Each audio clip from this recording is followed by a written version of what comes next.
And Max, we saw a lot of upsets this week. What Yeah.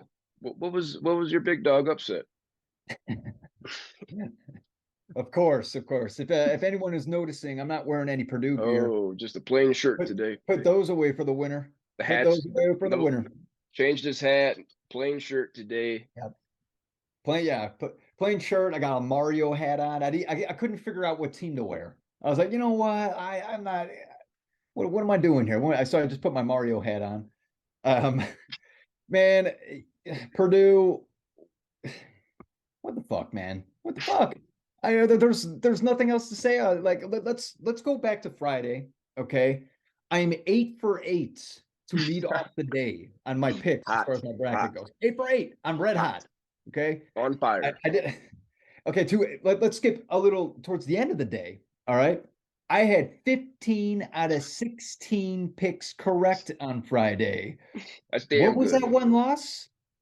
Yeah, You I fucking kidding me? you got to remind me. You got to remind me. Purdue lost to FDU. I am so pissed off. No one's ever heard of Fairleigh Dickinson. I never Oh heard of him. man. Not once. Oh man. Northeast Conference, the Knights, Fairleigh Dickinson, biggest upset. The second ever 16 seed over a one. If we look, the Vegas spread on that game was 23.5 points. And if you go back to last week, I said hammer it, and I hammered it. So I lost some money on that game. 23.5 points is the largest upset in NCAA tournament history. Now you say, oh, what about UMBC over Virginia? That was only 20.5. So this Fairleigh Dickinson upset over Purdue is literally the biggest upset in March Madness history. Well, one thing that I will say, just so I can hype up Purdue just a little bit, at least they didn't lose by 20 like Virginia Oh, did to UMBC. All good right. point. They Good didn't point. lose by 20, they lost by 3. All right. So The um but but it just to move forward, like this is the kind of day I was having. All right, it was a great start to the day. Purdue ends up losing, and I was sweating the entire game. I was Oh, I'm sure. furious. I had some Pissed, anger. I had a big pissed. problem with that loss. I walked out of the room. I had to take a moment for myself. It was St. Patty's Day, right? It was St. Patty's Day, so I was Friday. getting my corned beef in the crock pot ready.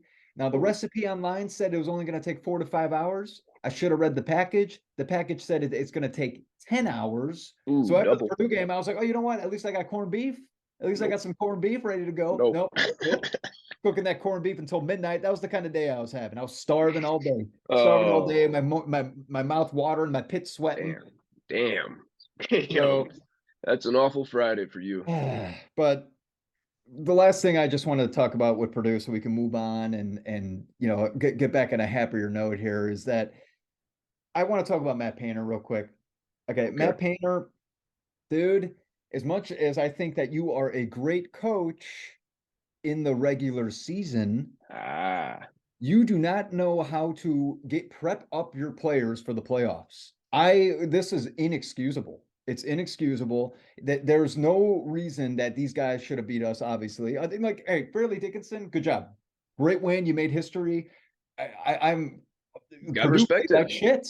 Gotta Purdue respect it. played like shit. And they had wide open shots. I literally saw Mason Gillis receive a pass from Edie. Oh, No one's around him. Yeah, I think he looked nobody. left and right. He might have looked Nobody. left, right, and be like, "Oh shit, I'm open." He Nobody. takes the shot, air ball. He was short. It wasn't even long. It was The boys were short. scared. The boys were scared. The boys didn't want it. There were loose balls. There were loose balls, and Fairleigh Didn't want it. Dickinson got every loose ball. Didn't want They it. wanted it more. They wanted it more. There was only one player that played well. It was obviously Zach Edey. He can't do it all, especially when he's triple teamed. When he gets triple teamed, make your fucking shots. You're wide You're right. open. Why are You're you right. missing layups? Why are we turning over the ball? Like, so, hey, Matt Painter, that's what you got to figure out for your like. You got over 400 wins in the regular season. That's great, but can you Sure. figure out how to get some wins to get to a Final Four? Yeah. Until the Purdue reaches a Final Four, I will never in my bracket put them in the Final Four. They have to prove to me they can make it before I start putting them in there again. Because I'm not buying these rankings. I'm not buying them. If Purdue's number one next year, I might have them losing in the round of 32 because I'll tell you right now that I am not impressed by Matt Painter's history inside of the dance. Yeah, you made Sweet 16s. Good fucking for you. FAU made the Sweet 16 this year. Teams that you never. Princeton made the Sweet 16 this year. Good for good teams, good teams. But that's I'm done. I'm done before I get frustrated and sweaty. Purdue, Well, you I broke my. I feel like a part of my soul was taken out. I had to get on my oh knees and I oh prayed to Jesus, Lord, baby oh Jesus. I said, Jesus, please let me forgive them. Just let me forget about the man. game. Just, Oh just take it out of me. Just please, please.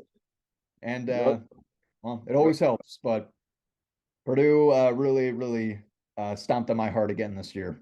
So are those knees rug burned? it was worth it. It was worth it.